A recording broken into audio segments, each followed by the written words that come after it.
I think NXT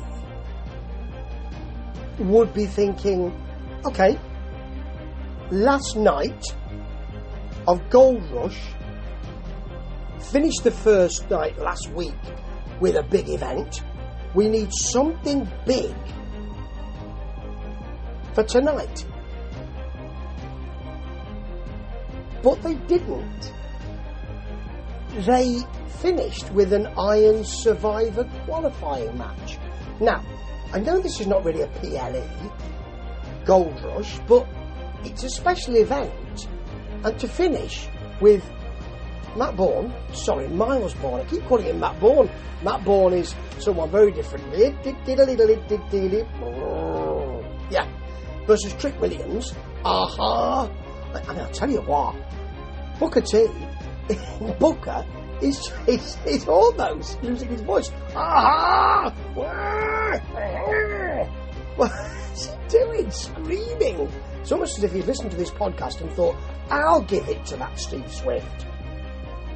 Anyway, that's how they finish. Not saying it's a bad match. There were some good matches here. I just don't... It's as if they've said, look, the Evolve Championship, the Speed title, it's not stuff that people generally watch very much. So let's have a go with that. And I understand that. I'm trying to be nice. I'm trying to be kind. But is that really what you want to do on a special event? Having said that, the first match, Jackson Drake versus Sean Legacy, for the Evolve belt, Jackson is the champion. I mean, it was incredibly good. Really high quality. Legacy got a lovely Michinoku driver.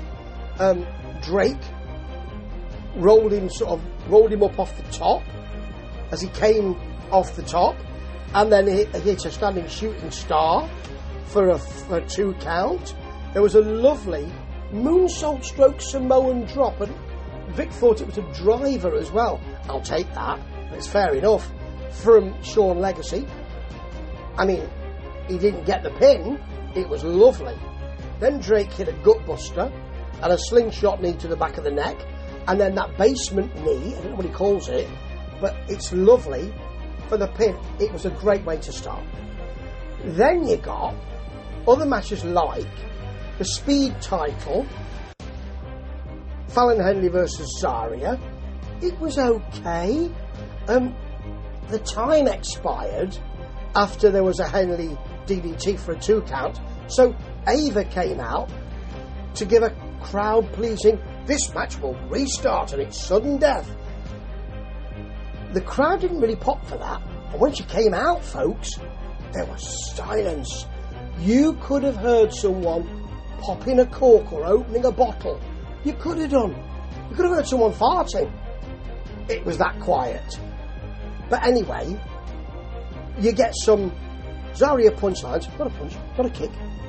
No, not a punch, not a clothesline. A punchline. I almost forgot my own stuff there. That's how uninterested I felt about this match. So there was a suplex toss, a release suplex, a spear, and Henley rolled out because that's a good thing to do. She then hit a Shining Wizard and a Rocker Dropper for a pin. So yes, it was okay eventually. And the Lei Ying Lee versus Jordan Grace versus Kalani Jordan Knockouts title match was pretty good as well. But what we did have was far too many. I'll break this up. I'll cover you. You cover me. All of that. I did like Kalani Jordan's Super Spanish Fly. And despite what I've said in recent times, she's got a bit of an attitude now. And her in-ring work has always been rather good. So there was a knee crank from Lee. Grace then picked Lee up while she still had the leg held. I don't know if this was a botch, but they did nothing with it, and I thought they're gonna come out to they're gonna evolve, into a superb move here, and they didn't. They traded the covers, as I say, and there was a power bomb from Jordan Grace. It was broken up. There was a "This is awesome" chant, and also, which is great, women's wrestling, great, fantastic. Love that. And then Kalani Jordan pulled Jordan Grace, who was kind of halfway out, with her legs almost on the floor, pulled her out, and of course she had nowhere to go, but she hit the top of her neck, and it looked like her head actually on the floor. Then Kalani Jordan missed a 450. There was a lead kick, and Jordan Grace came back in with a back fist, hit a driver, which was broken up by Lee. I couldn't see what she did with Jordan Grace, but she got her out of there and took the pin. She stole it, folks. She stole one. But that was okay. It wasn't bad at all. So we've got 2.5 good matches, which is unusual for NXT. Kendall Gray then faced Laney Reid for the Evolve Women's belt, and it weren't all that good. There was a nice sweet moonsault though from Kendall Gray. Then JC Jane got involved with Fallon Henley. I think it was Kendall Gray who ran into Jane. She fell into Charlie Dempsey. He's back, folks. But why? I don't understand. What's he doing? It's as if to say, well, you know, we need something. Let's just put Charlie Dempsey in there. But why would he involve himself in that match? Just put him in. It's that sort of thing. There was a Reed super kick. They were arguing, by the way. Dempsey and all of them, you know. There was a Reed super kick and then a superplex from Kendall Gray. I like the way she pulls her straps down to say, here we go. Then she didn't do anything. I don't think, if I remember rightly, she just got the pin. It was quite funny, but I wouldn't want to watch it again. Anyway, now we've got, I like it. Yeah, all of that. It's terrible. It's an Iron Survivor qualifying match, so it doesn't really mean too much, to be honest. You've got Trick enjoying himself at this, talking trash, and then you've got Hendry, because I believe that he looked terrible doing this, with the youngest in charge, Leon Slater, and Javon Evans. Javon Evans looked more used to watching the monitor standing up in the back. It's a thing they do now because it's become a meme. So I have to say that neither Joe Hendry nor, certainly not, Leon Slater, he looked really uncomfortable doing it, as if he didn't quite know where to put himself. They showed them twice in this match. It just wasn't good. Give them a couch. Have them sit down. At least give them a chair.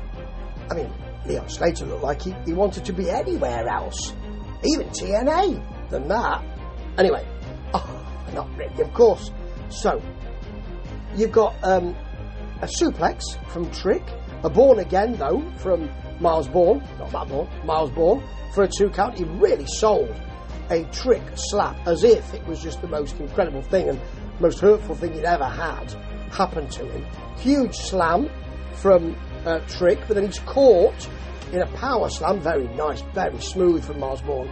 And the Uranagi, bookend they want to call it, it's a Uranagi, folks.